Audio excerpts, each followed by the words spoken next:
మీ హిందువులందరూ పిరికి పందులు. పిల్లల ఎమోషన్స్తో ఆడుకున్న ఒక party where peoples emotions are used by leaders for their own political benefits. I have seen similar kind of things in Kashmir. I don't think వాళ్ళు party పెట్టింది NEET వాళ్ళ కోసం అని మీరు అంటారా? I don't think so. పనున్నోడు ఎవడైనా ఉదయాన్నే లేచి ఆఫీస్కి వెళ్తాడా, ప్రొటెస్ట్కి వెళ్తాడా? మరి చేంజ్ ఎక్కడి నుంచి వస్తుంది?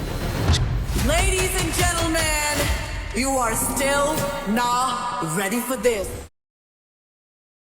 Support CJP? No, I don't. Janata Party? I don't. Why? Because I have seen similar kind of things in Kashmir Okay.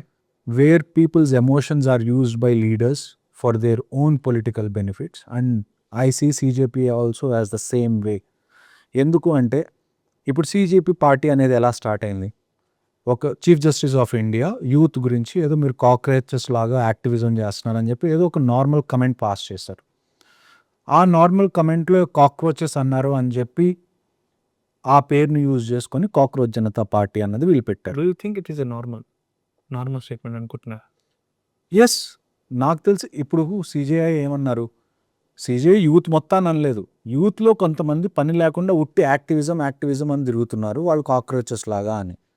అలాగున్న వాళ్ళు ఉన్నారు యూత్లో, లేరంటారా మీరు? చాలా యూనివర్సిటీస్లో there are people just who is doing activism.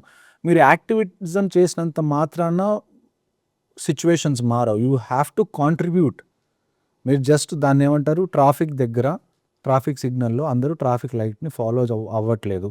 So మీరు అక్కడికి వెళ్ళి ట్రాఫిక్ లైట్ ఫాలో అవ్వాలి అని చెప్పి నినాదాలు చేస్తే అవుతుందా, ఫైన్ వేస్తే అవుతుందా?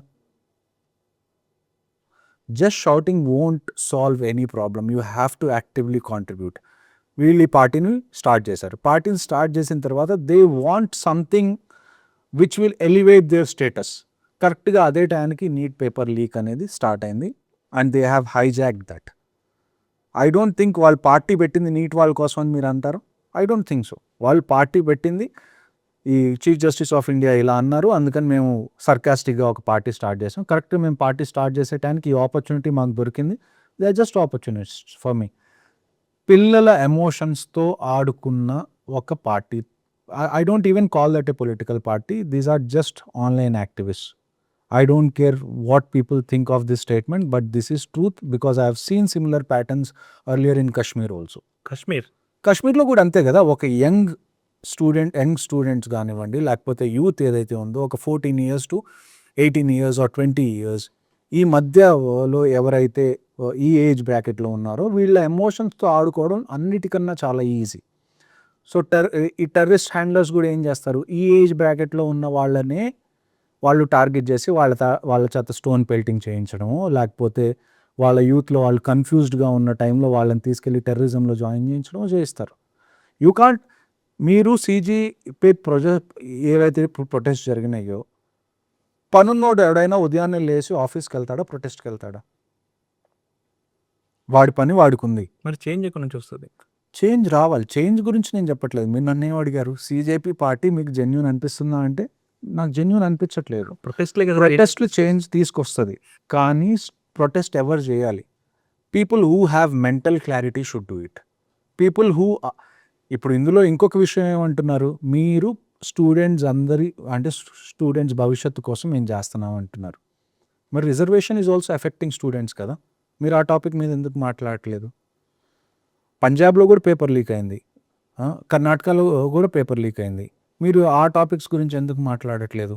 మీరు ప్రొటెస్ట్ స్టార్ట్ చేశారు. ప్రొటెస్ట్ స్టార్ట్ చేసిన తర్వాత నీట్లో పేపర్ లీక్ అవ్వడం వల్ల ఇంతమంది పిల్లలు చనిపోయారు. వాళ్ళ పేరెంట్స్తో మీరు ఓ రోజన్నా మాట్లాడారా? వాళ్ళ పేరెంట్స్ వచ్చేమన్నా ప్రొటెస్ట్లో జాయిన్ అయ్యారా? అవ్వలేదు. దానికి తోడు మళ్ళీ మీరు స్టేజ్ మీద ఎవరెవరిని ఎక్కిస్తున్నారు, హిందూయిజం గురించి అనవసరంగా ఏవైతే దానికి సంబంధం లేని టాపిక్స్ తీసుకొచ్చి ఆ స్టేజ్ మీద పిచ్చి పిచ్చి మాటలు మాట్లాడుతుంటే ఆ CJP లీడర్స్ ఎవరైతే ఉన్నారో వాళ్ళు పక్కన నుంచొని చప్పట్లు కొడుతున్నారు. If they are really concerned about NEET, అలాగా స్టేజ్ మీదకి వచ్చి పిచ్చి పిచ్చి కామెంట్స్ చేస్తున్న వాళ్ళందరినీ వాళ్ళు ఏమనాలి, మీరు ఈ కమెంట్స్ చేయొద్దు, మా ఎజెండా ఇది కాదు, మా ఎజెండా ఓన్లీ నీట్ గురించి, మీరు ఇలాంటివి మాట్లాడొద్దు, మీ స్టేజ్ నుంచి కిందకి దిగి వెళ్ళిపోండి. ఇది కదా జెన్యున్గా ఎవరైనా నీట్ కోసం చేస్తాం. ఈ ప్రొటెస్ట్లో కూడా ఈ లాఠీ చార్జ్ కానివ్వండి, లేకపోతే పోలీస్ ఏదైతే రీసెంట్గా జరిగిందో ఆ రోజు ఏంటి, that is July 20th. July 20th ముందు రోజే అందరికీ క్లియర్ కట్గా చెప్పారు, మీరు పార్లమెంట్ వైపు వెళ్ళకూడదు.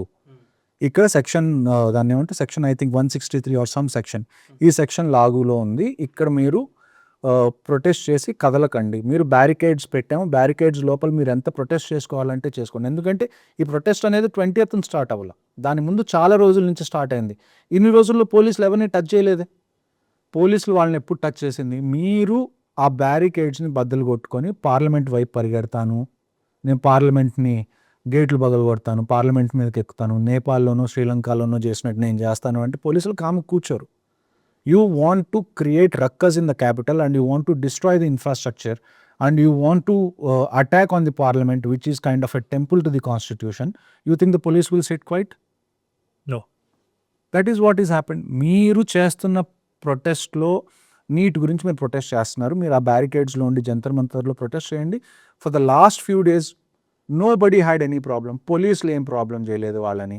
But they are recording. ఎందుకు రికార్డ్ చేస్తున్నారు అంటే at the end if something happens, who is responsible for all the damage to the infrastructure that is happening? ఎవరో యాంటీ సోషల్ ఎలిమెంట్స్.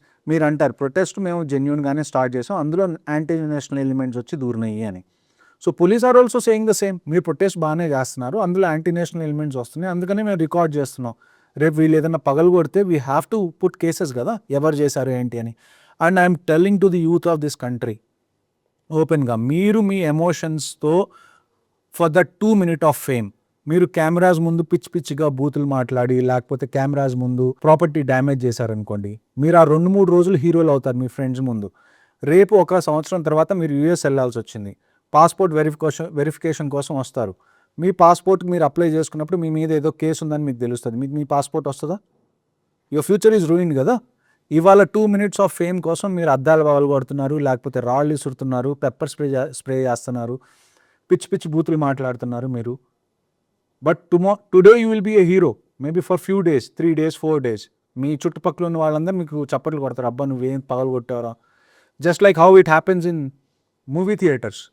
కొత్త సినిమా రిలీజ్ అయ్యిద్ది, వెళ్తాం, ఆ యుఫోరియాలో సీట్లు పగలు కొట్టి వస్తారు కదా, సీట్లు డ్యామేజ్ చేసి వస్తారు, అక్కడేమి ఇబ్బంది ఉండదు.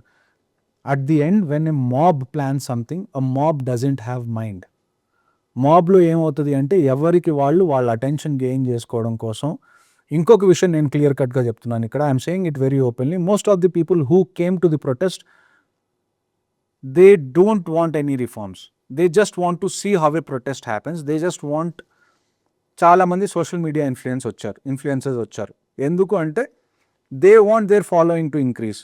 మేమేదో చేస్తున్నాం, ఇప్పుడు నేను వీళ్ళకి సపోర్ట్గా మాట్లాడితే నాకు ఫాలోవర్స్ పెరుగుతారు, నేను ఇక్కడికి వచ్చి ఫోటోలు తీసి పెడితే నాకు దాన్ని ఏమంటారు, ఒక వ్యాలిడేషన్ వస్తుంది, అబ్బా ఇతను కూడా నీట్ వాళ్ళ కోసం చేస్తున్నాడు, ఇతనికి మనం ఫాలో అవ్వాలి. ఇలాగ వచ్చిన వాళ్ళు ఎక్కువ మంది తప్ప జెన్యూన్గా నీట్ గురించి ప్రొటెస్ట్ చేసే వాళ్ళు అక్కడ చాలా తక్కువ మంది ఉన్నారు. And I'm telling to students again, and I'm telling to youth, మీరు 2-3 రోజులు హీరో అవ్వడం కోసం మీ ఫ్యూచర్ మొత్తం పాడు చేసుకోవాల్సిన అవసరం లేదు. You have problems, you have reforms, you need reforms, you do it. But that point where violence enters into this, where arson enters into this, that is when you have to leave that place and go home. మీరు ఈ రోజుకి hero అవుతారు, రేపు మళ్ళీ దీని damage ఏదైతే ఉందో you will have to deal with this for almost a decade.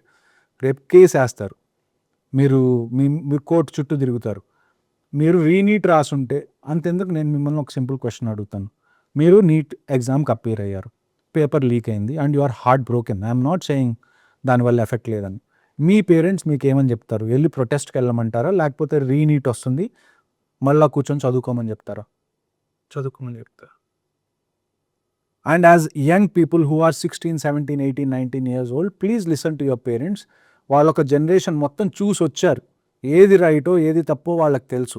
మీరు ఇవాళ వెళ్ళి ప్రొటెస్ట్లో హీరో అవుదాం అనుకుంటే ఎక్కువ మంది పేరెంట్స్ ఎందుకు ఒప్పుకోరు అంటే they know what is happening there. ఒక్క జెన్యూన్ పేరెంట్ ఒక్కళ్ళైనా రీనీట్కి డేట్ అనౌన్స్ చేశారు, వెళ్ళి చదువుకో అమ్మా అని చెప్తారా? లేకపోతే లేదు నువ్వు ప్రొటెస్ట్కి వెళ్ళి పార్లమెంట్ మీదకి వెళ్ళి పార్లమెంట్ని డ్యామేజ్ చేయాలి, లేకపోతే రోడ్స్ని డ్యామేజ్ చేయి, వెహికల్స్ని డ్యామేజ్ చేయమని చెప్తారా? మరి ఆ మిస్టేక్ ఎట్లా కంట్రోల్ అవ్వాలి, అంటే ఆ మిస్టేక్ ఎట్లా ఎరాడికేట్ అయిపోవాలి? ఏ మిస్టేక్? ఇప్పుడు అలా పేపర్ లీక్.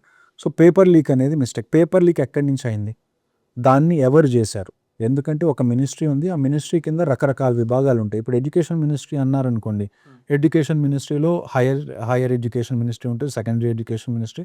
ఈ నీట్ అనేది ఏదైతే ఉందో అది ఏ విభాగం కిందకు వస్తుంది? NTA, national testing agency. ఏ రోజైతే పేపర్ లీక్ అయిందో, ఆ పేపర్ లీక్ అయిందని తెలిసిందో, ఆ next day education minister conference పెట్టి he openly apologise to all the youth. He said he will take action on people who has done this and they have taken action. మీరు ఇంకొక విషయం నాకు అర్థం కాని ఏంటి అంటే, ఒకళ్ళ వల్ల ఒక తప్పు జరిగితే రిజైన్ చేసేయండి, then who will correct it? అది ఈజియెస్ట్ పాత్ కదా. ఇప్పుడు నా వల్ల ఒక తప్పు జరిగింది, నేను రిజైన్ చేస్తే ఇంకా నా అకౌంటబిలిటీ ఎక్కడుంది? నేను తప్పు చేస్తే నేను దాన్ని కరెక్ట్ చేసుకోవాలి కదా. మళ్ళీ నేను రిజైన్ చేసి వెళ్ళిపోతే I'm also happy, you are also happy, but who will correct it? Next వచ్చేవాళ్ళు అంటారా? ఒకవేళ నెక్స్ట్ వచ్చిన తర్వాత కూడా కిందున్న ఏజెన్సీ మొత్తం అదే కదా.